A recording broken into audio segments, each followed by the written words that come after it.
Second interview here with Greg Hixson. We put this one in the can. I hope you caught the one we did earlier where we talked about his history, how he got into race directing. Now we're going to get real specific on the race directing side because, as I've always said, that is one of the toughest jobs out there. He has to run the one-way radio, also has to have the radio for everybody else. Greg Hixson, of course, has been in that position now at various tracks for 10 years. Paradise, Outlaw, did it for the CRSA, Freedom, and, of course, he's been at Atlanta Legends now since Paul Cole took over back in, when was it, Paul? 17 or 18 or 19? 2018. So, toughest situations for a race director. We joked about this one earlier. Let's jump right in, guys. Something happens on the track. Let's say Paul and I are racing. I accidentally spin Paul out. Accidentally. Paul doesn't think I accidentally spun him out. And you see him coming up on me, and you know what's going to happen. What do you say on the radio? Well, when you see it coming, the only thing you can do is get on the one-way radio, call out the number, 1818. Don't do it. Don't do it.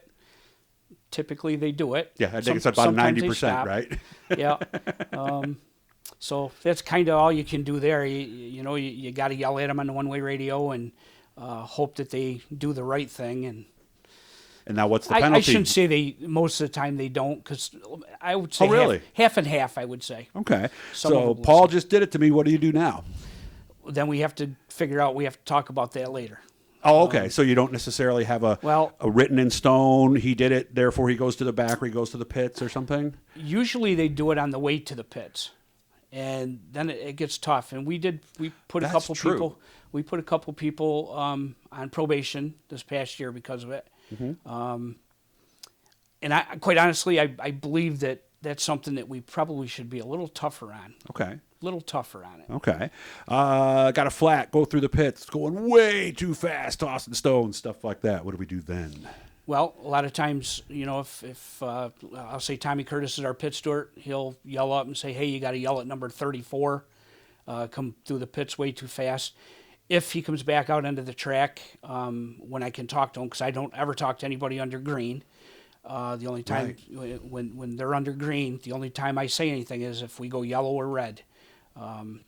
Otherwise, if you talk to them, some race directors talk to them under green. I heard that.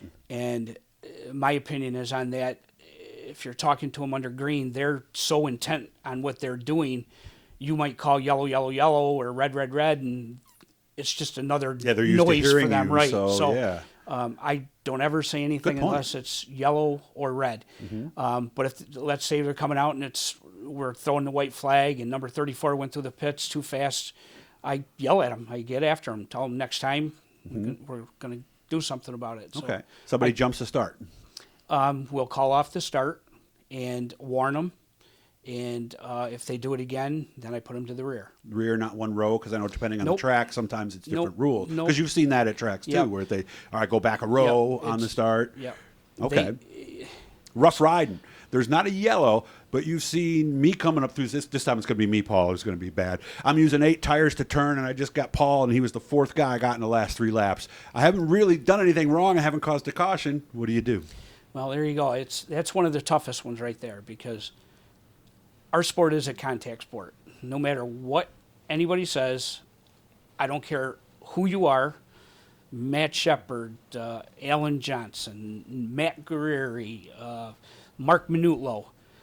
When you're out there racing hard, you're going to hit somebody. I don't care who says that they don't. Mm-hmm. Somewhere along the line they do. So it's very hard for me to sit back and say, that was on purpose, or was that an accident? If somebody gets taken out and I'm blatantly taken out, they go in really hard and take somebody out, and I see it, I penalize them. Okay. A few years ago, you can ask Alan Johnson, I parked him in Peter Britton. Oh, yeah? Because of what happened in a heat race, no less.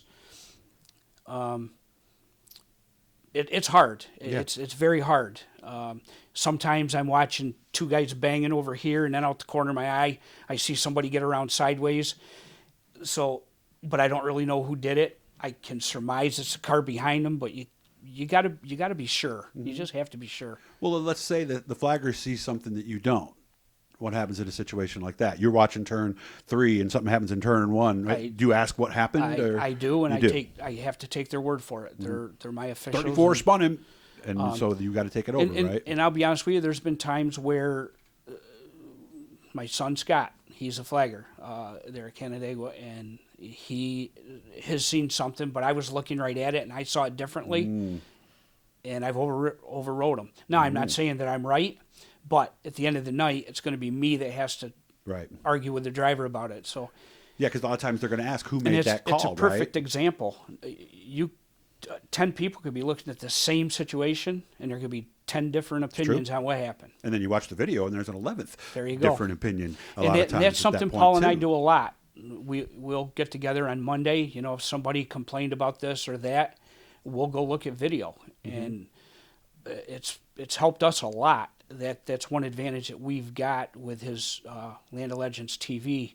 They're really good about catching things. And a lot of times multiple angles too. And we've went and looked at extensive video so that we can make whatever happened on Saturday night right. It might be Wednesday or Thursday, but we've done that several times. How about tone of voice? Because I've been in towers where some of the race directors are almost yelling the entire time. I've been with others where they're almost like those Formula One teams. Number 34 to the back, please. You have been black flagged. Where's the proper energy level for you? Well, I start out like that. I try to be like you said. 34 to the back, please. But as things go, if they're not moving or they're not doing, or if we've got we've been 25 minutes and we've only got 3 laps in, things get a little bit more aggressive with my tone of voice. And single file on the next restart, guys. Single file. But I'm not doing it because it's fun or I want to show my power. It's because I have to run a show. We've got a curfew. And quite frankly, there are people in the stands, the fans, they don't want to watch. Hey, kitty, get out of my bag. He's digging in my bag there. He's found my little cloth in there, so he's okay, though. So we talked a little bit at the end. We didn't get a chance to do this in the last one, and we only got, believe it or not, 3 minutes left in this one already. Bad crash. How do you handle that? Well, let's use the Adam Roberts use the Adam Roberts wreck. That happened in the front straightaway.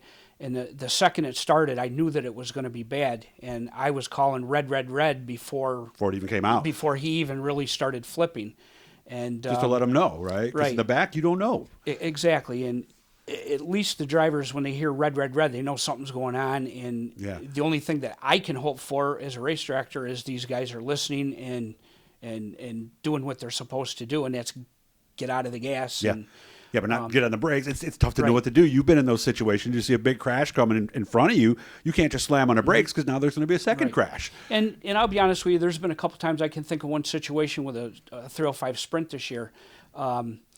He had like 5 or 6 cars behind him and coming out of turn 4, and he did a 360.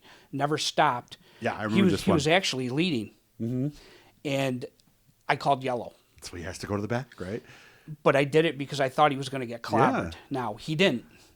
But that was on me. That was a judgment call that I made, trying to make sure that everybody out there was safe.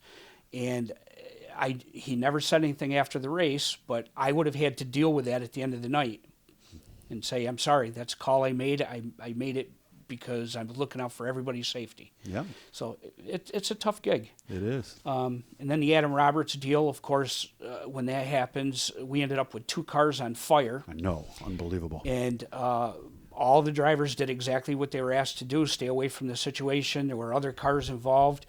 And our safety crew got out there, and as usual, they did a phenomenal job getting the drivers out of those cars and getting those fires out. Yeah, it was a scary night. I want to thank SuperGen Products for helping us come out today. You guys know Paul, the time of the year, the way things are going nowadays, you want to have a generator, you want to have a backup, you want something for your hauler, he'll give you a special deal if you mention this right here. Hit the blue E, of course, subscribe. Every time we're talking to somebody cool, you will know about it. Thanks for having me out, man. I really enjoyed this today, and we'll see you in a few months. Appreciate it, Doug. Thank you.